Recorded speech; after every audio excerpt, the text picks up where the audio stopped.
जय श्री राम, जय श्री बालाजी। इस समय मैं हवामहल विधानसभा मेरे जन सुनवाई कार्यालय में उपस्थित हूँ। मेरे सामने एक बच्ची आई है, वाल्मीकि समाज से बच्ची है। पिछले 2-2.5 साल से एक मुस्लिम समाज का बच्चा इसको फंसा रखा था अपनी बातों के जाल में, और इस बच्ची के साथ में अन्य कई दोस्तों को इन्वॉल्व कर रखा, एक कमरे में बंद कर रखा था इसे, और इसे इसके घर वालों को जान से मारने की लगातार धमकी देकर, प्रेशर में देके इसके साथ गलत काम कर रहा है। बच्ची बड़ी मुश्किल से निकल कर आई है और अपनी आप बीती बता रही है। मेरा अनुरोध है, निवेदन है मेरी बहनों से, मेरी माताओं से, बेटियों से, इस प्रकार के कई जिहादी इस प्रकार की मानसिकता लेके कई ऐसी हरकतें कर रहे हैं जिससे बहन बेटियां, बच्चों का जीवन बर्बाद हो रहा है। ये खुद बच्ची बता रही है कि इसको बार बार इसको इसके परिवार को जान से मारने की धमकी दी जा रही है, और इसी के चलते इसके पिता इस घटना के बाद पीड़ित और दुखी होकर, और वो बीमारी से डेथ भी उनकी हो गई।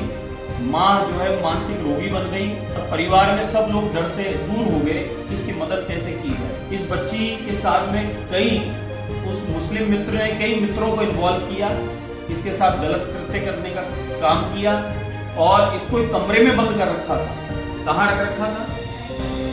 ये आमेर क्षेत्र में एक स्थान है, वहां इसको कैद कर रखा था। और अब ये बच्ची को एक बार जब इससे शिकायत की, पुलिस ने इसकी मदद भी की, लेकिन उन लोगों ने ये प्रेशर बनाया कि तू अगर कहीं जाएगी हमारे खिलाफ कार्रवाई करेगी, जान से मार देंगे। इस बच्ची ने फिर उसी की जमानत कराई मजबूरी में, और अपने बयान बदले और उसको छुड़वाया। छूटते के साथ उसने वही हरकतें इसके साथ चालू कर दी, इसके साथ मारपीट करना, इसको अन्य दोस्तों के साथ इन्वॉल्व करना, और इसके साथ जो नहीं कहने की बातें हैं फोन पर, वो सब हरकतें इसके साथ की गई है। इसको बराबर ब्लैकमेल किया जा रहा है।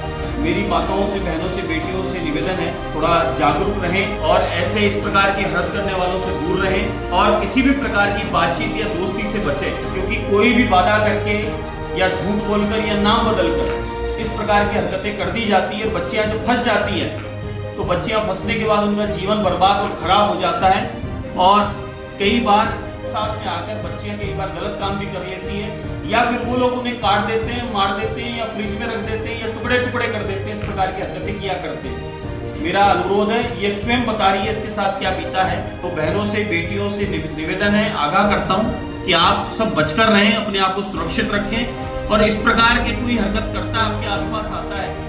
ये बच्ची पार्लर में जाती थी, उस पार्लर से इस बच्ची को फंसाया गया, और बच्ची वहां से फंसती चली गई, और आज ब्लैकमेल होते होते इसकी स्थिति ये हो गई कि बच्ची आज बहुत पीड़ित और दुखी है। तो इसलिए मेरा निवेदन है, ये बच्ची स्वयं बता रही है इसके साथ क्या घटित हुआ, क्या हुआ था, कितने वर्ष हो गए, और कितने लड़के हैं, क्या धमकी देते हैं, काटने की धमकी, जान से मारने की धमकी इस बच्ची को दी जाती है। कितना उम्र बेटा? 16 साल, मात्र 16 साल की बच्ची है। 16 साल की बच्ची जो एक सैलून में काम सीखने के लिए गई थी, और वहां इसके साथ इस प्रकार से षड्यंत्र रचा गया, और बच्ची के साथ इतनी बड़ी घटना घटी। ये आज निकल कर आई है बड़ी मुश्किल से हिम्मत करके। तो हम लोगों को सतर्क रहना है, और ऐसे अपराधी, इस प्रकार के जिहादी, जो लोग भी जहां इस प्रकार की हरकत कर रहे हैं, उनको सजा दिलाने का काम आपकी मेरी जिम्मेदारी है। कानूनन जो कार्रवाई है वो हम सबको मिलकर करनी चाहिए। मैं भी इस बच्चे की मदद करूंगा। आप लोग भी अपने क्षेत्रों में ध्यान रखें, अपनी बहन बेटियों की सुरक्षा करने का जिम्मा आपका हमारा है। जय हिंद, जय भारत।